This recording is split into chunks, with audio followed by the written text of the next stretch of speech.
founding fathers restricted voting rights for vast majorities of people, including women. The women didn't receive the right to vote until the 19th Amendment. And then we fixed that. I don't think that was a good thing. You don't think so? I don't think it was a good thing. I believe The 19th Amendment? yeah, every person, women, men, black, white, whatever, has equal dignity under the law and before God. That doesn't mean they'll have the same roles and should have the same influence in a society. So who should have influence in our society?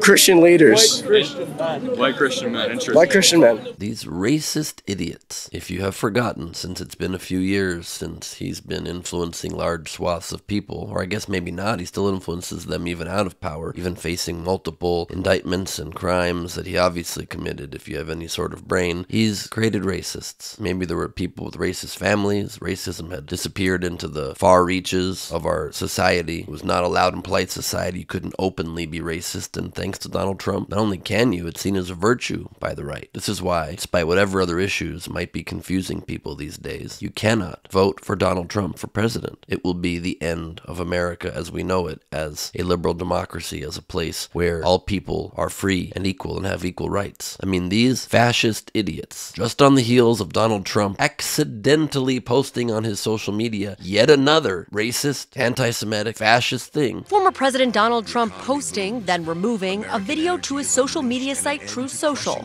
referring to the creation of a unified Reich if he wins a second term. The text Unified Reich, a term often associated with Nazi Germany under Adolf Hitler, appears under one headline that reads, "What's next for America?" He wants a unified Reich. Oh, one of his staffers did it. It's amazing his staffers never post things accidentally being embracing of people or maybe supporting a liberal or a Democrat idea. It's always stuff that's very far right, and then, oh, it's Nazi stuff. Posts that he wants a unified Reich, and his followers straight up saying, oh, black people and women should not be equal. It was a mistake to give them the right to vote in the United States of America. To have that opinion anywhere on earth is unconscionable and disgusting. Who should be in power? White Christian men. Oh, is that because that's what you are? You selfish, foolish, idiot. That's actually an opinion you can have. And the next idiot says, oh, these people are coming to our country and poisoning our blood. And I quote Donald Trump, who's quoting Adolf Hitler, by the way. Poisoning our blood? Are they getting into your bloodstream somehow? Because they're not following the white Anglo traditions? You know what America was before Anglo people came here, right? Native American land that we stole. Side note, important one though. That's the kind of people that are unleashed. People who don't want democracy. People that don't want equality. People that want only their very specific group. Not even all white people, or all white Christian men only get the full rights of a society. And they're not the only idiots. Look at some more of these Trump geniuses. A woman's right to choose. Is that important to you?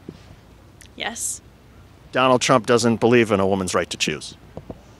Okay, but there are certain cases where I believe that a woman should be able to choose, but there are also certain cases where, you know, that is a child. Do you believe in a thing where you have the rights to decide things with your own body? Yes, I do. Your candidate doesn't. Yes, but let me stretch and try to figure out how I can still justify this, even though I can't justify it and I'm voting against my interests because I haven't thought this through very much. Is this on camera? This is on camera?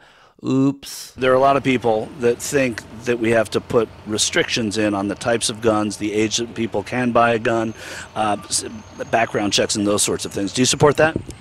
I believe that it's not one fits all, and I believe who's in power should make that decision. I believe with regards to background checks, it's one fits all, even though the phrase is one size fits all. But I'm going to say one fits all. And also, I believe the person in charge should decide whether there should be background checks in all situations. Because even though it's something I should have an opinion on myself, I just think it's who's in charge should decide a thing that has nothing to do with them, but should just be a belief I have. Because I don't know what beliefs are and I don't have those. So that's where we are. I understand that Joe Biden is very old, just like Trump is. I understand that Joe Biden misspeaks more, loses his train of thought more, is not the sharpest place he's been in his life. Is it an ideal choice for president? No, it is not. Unfortunately, the other choice is so clearly far and away worse. So much worse. The Biden administration is doing, for the most part, good things. The Trump administration, well, you know what the plan is. Dictator on day one, maybe the entire term. A unified Reich, perhaps, in this country, and a bunch of racists unleashed who don't believe in the rights of all people, and a bunch of women don't believe in their own rights, the rights that they say they want. So the choice is yours. I'm Ben Gleib for Rebel HQ. You can follow me at Ben Gleib on Instagram or X for lots more.